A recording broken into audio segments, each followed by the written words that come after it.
everybody. I am just doing a short video about using iMovie. This is based on the session I ran for our in-service day in May. It's quite short. The session was up to 20 minutes. What I will say is I will go through things quite quick. This is a video, you can pause it and play about with it in your own time. It'll also allow you, if you want to be using your phone at the same time to create a video, then you can stop and start it when you feel you've done bits.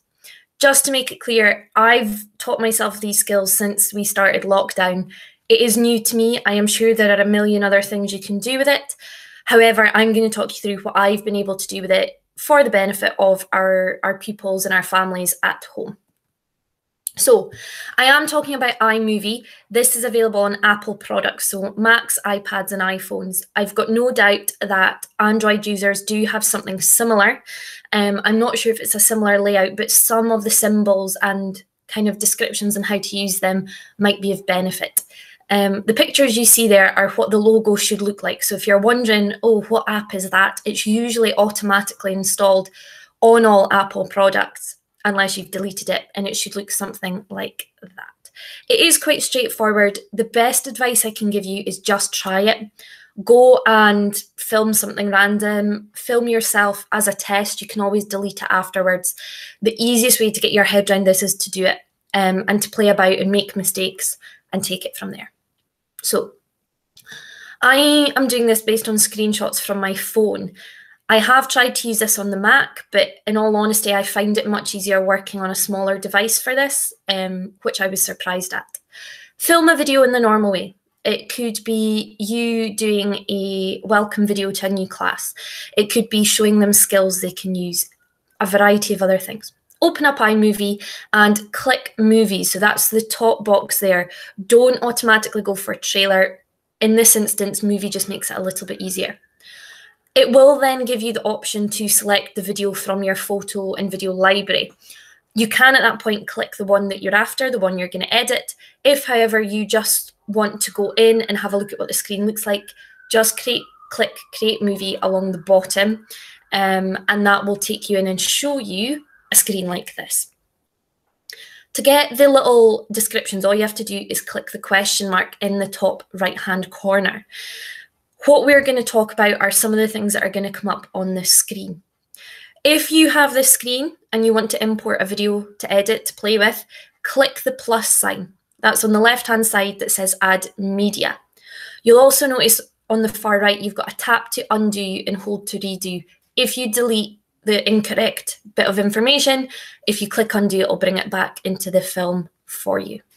So the most common one that I use in my videos is the cut or split tool.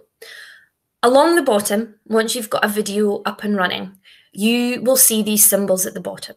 If you don't see them, click on the video. So click on the long stream. If, for example, it's a film of you, it will look like hundreds of pictures of your face because it's screen by screen. Then if you click on that, you should see these symbols. The scissors will give you all of the options that you see on that line there to split, detach, duplicate and delete. So what does that mean? Split is dead easy. It puts a cut in the film. Now, if all you do is click on the film, where you see that white line come up is where it will cut the film. If it's a straight cut, the video will just continue and play on as normal. It won't stop, it won't pause, it won't jump around. If, however, you want to cut a bit of video out, you need to do this twice. So you need to find the bit of the film, for example, where you've mucked up a line, where you forgot what you were going to say. You would put a split in when that bit starts. So you'd click on the video, click the scissors and split. You will see there's a gap made. You then need to find the end bit of what you want to cut. So the moment just before you restart your sentence and get back on track. Now, the first split you've put in here will stay there. It won't go anywhere. So you can play around with the video. Click the bit where you're like, right, that's where I want to delete up to there. Click that, the white line will appear, click split. What you should now see are almost 3 bits of video with little gaps in between. If you click on that middle section of the video, you can then click on delete at the bottom. That will remove that section completely and will put a transition in so that your video blends together. The detach tool is useful for splitting the sound from the video. So if you click on your video and detach, you will see below, mine comes up like blue sound waves. You can keep the sound going, but you can pause the video. That's particularly useful if you wanted to take a second video in. When might you do this? Well, say you're talking about learning new PE skills, new football skills out in the garden, and I decide to record a video here. I'm going to talk you through what the point of today's lesson is. I'm going to give you your learning intentions, success criteria, what I'm looking for, what you need to try and do, hints and tips. I'm then, however, going to talk through the steps someone should take to learn this new skill, but I don't want it to focus on my face. Instead, I want to cut to a video of me out in the garden practicing those skills. It is possible to cut the video, to switch to a second video, but keep the voiceover going. And I'll talk a little bit about that going forward. Once you've cut a video, this is an example of what it will look like. That straight line in the middle means there's no transition. The video plays straight on without any jumps. Unless you've cut a section out, then it will just jump straight to your new starting point. You can, however, change these. I quite like using the slide or the wipe function because it just makes it smoother. Think of it like animations in PowerPoint. Play around with them. If you click on the box in between the videos, so if I was to click on this here, this one, it will give me the option to make that longer or shorter as well. Speed, the little speedometer at the bottom, that's the one that's highlighted in grey there.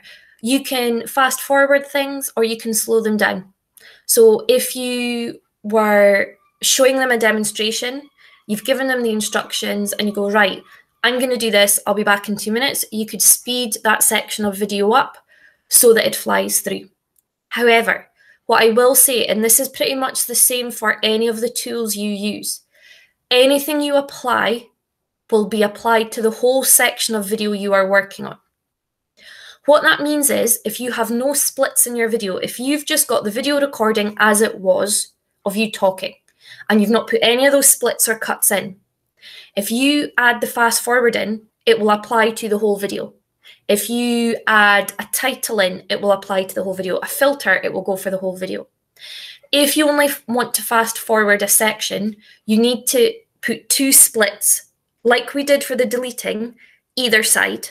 Click that video, then click fast forward. By putting the splits either side, you're effectively telling, I want this bit of the video to just be normal. I'm going to split to go fast forward and split to come back to normal speed again. So anything you're doing, until you put a split or a cut in the video, it will stay on screen. It will happen. Volume, the little speaker phone at the bottom. How loud do you want your video? Sometimes when recording, you don't realise how loud or soft the microphone is, so it can be useful to pull this back. This is where it comes in handy for doing more than one video. When you have your first video in, you can still click the little plus icon to add a second one. Now, what it will then offer you when you select the video is if you want to split screen or do picture in picture. That means if you go split screen, you can have one video going on the left side of the video and one on the right, but they'll play at the same time. You can also do this top and bottom, so if that is more suitable for the instructions or the demonstration you're doing. Picture in picture is where it would have your main video, so you giving the instructions, and there'd be a little box in the corner showing you what's going on in the other video. The reason I'm saying this now is, with the volume, if you do not mute one of those videos, you will have both sound tracks playing, which could be you're given instructions and you hear the sound of someone kicking the football or the seagulls or something like that. It is possible, however, to switch to that video. What you can do is, as your first video plays, you add your second video, and I can't remember the exact description, but something like switch to. It will switch to that video, so it will show you in the garden playing football. However, if you mute the football clip, you can keep the sound going for your descriptions. So that's what I talked about before. To mute, all you do is click on the video, and then if you click the speakerphone here, it will give you the option to mute it, and it will just keep running. Again, you need to cut it or it will mute the whole thing. Text and titles, really good for doing introductions or instructions. Alternatively, what I've used them for is if I'm doing a long video, I put a title in where, right, lesson 1 instructions, lesson 2 instructions, so that it breaks it up. I also then in the description for YouTube mention at what time each different section starts. Play around with the fonts you like, see what's easy and what's going to be visible for pupils as well. To put this on, all you do is select the one you want. They all have little effects with them. It will normally automatically come up in the center, so it will come up usually across your face if it's a video in kind of selfie portrait mode. If you don't want that, all you have to do is put your writing into the font, it'll come up on the screen, and then if you click lower, it will move along the bottom. You can't move the fonts from where they end up. So for example, I think I've used gravity quite a lot. I've quite liked the effect of gravity. When I click lower, it goes to the bottom left of my videos. Some of the others go bottom center, some go bottom right, but it does mean that you can have that visible. However, it will appear until you cut the video. So if you want the title up for the whole 3.5 minutes, not a problem, just leave it. If, however, you just want the title for the first 5-6 seconds, after second 5 or 6, just put a cut in. Your video won't jump, it's just the text will disappear. And filters, I won't spend a long time going through these. They aren't kind of Snapchat filters with faces and ears and sparkles. They are quite useful. So if, for example, you wanted to put what a bad one looks like in black and white, and then what a good one looks like in bright color to help show a distinction, that can be really useful. If your lighting has been wrong and you just need to dull it down a little bit, you can use some of these. And selfishly, if you've just not put all your best makeup and hair and all that kind of shebang on, you can whack a filter on it and make yourself feel a little bit better, particularly if you've not got out in the sun and you're a bit peely-wally. So you can merge videos. I've kind of spoken about this before, but you can pause this video here if you want the written description and the little buttons that will help you there. And then all you do to finish is click done. This appears for me in the top left corner and you'll see the front of your video. So you'll see like a screenshot of it. It will give you the option to save this as a video or to export it. For putting this onto Google Classroom, what I've been doing is emailing it to my Gmail account, downloading it onto the Chromebook that I'm using from school, and then uploading to YouTube for Classroom. To export, what I find is my iPhone will tell me that, oh, it's too big a file to do this. Would you like to airdrop? This works fine with Chromebooks that I've been using. I wasn't sure at first if it would work, given that I'm not using an Apple product for the majority of my work. But all it does is send an email to my Gmail with a link to download the file. I'm now going to talk you through kind of how to upload this to YouTube. If you're not interested in uploading it to YouTube, obviously skip this section. Once you've finished your video, you can upload straight to Classroom. You don't have to put it on YouTube. That is your personal choice. But I will tell you the way that you don't have to make it public. If you prefer just to put it straight to Classroom, that's fine. Just make sure it's in your Google Drive so that you can add the link nice and easy for pupils to view. So we all have a YouTube account that is linked to our Google accounts, our GW accounts. So first things first, open YouTube. Make sure you're signed into the account that you're going to use to upload this. I say that because obviously I have a personal Gmail. That's not what I want linked to any of my schoolwork. So I'm making sure that I use my schoolwork email for this. Click on the section that says your channel. It's one of the first ones. That's going to take you to your section where you can upload, edit videos. What you will then see is something like this, okay? And you need to click on YouTube Studio. So that's on the right-hand side. That is going to take you here. This will take you to your dashboard. To upload a video, you want to click Create. So I've circled that in red in the right-hand corner. However, you will notice down there on your dashboard, you can see your views. The benefit of uploading to YouTube is you can find out how many times people have watched the video. You can also, if you look at the lower section, you will find out what the average view duration was. How long did pupils or their families watch the videos that you've been uploading? It will then ask if it's for kids. Now, I've got screenshots I'm about to show you that will explain this quite easy, but again, I'm aware some people prefer to pause and look at written instructions, some prefer screenshots. If you tick yes, this disables comments. This is particularly useful if you're uploading to YouTube because you don't know who could gain access to that. You don't want anyone posting inappropriate comments or links to personal information, particularly with a lot of our young people. You don't want to put them in that situation. There's also a box you can tick to make public. If you don't tick that box, it's not available to the public. You need to have a link to access the video. And there's also a way that you can add closed captions or subtitles.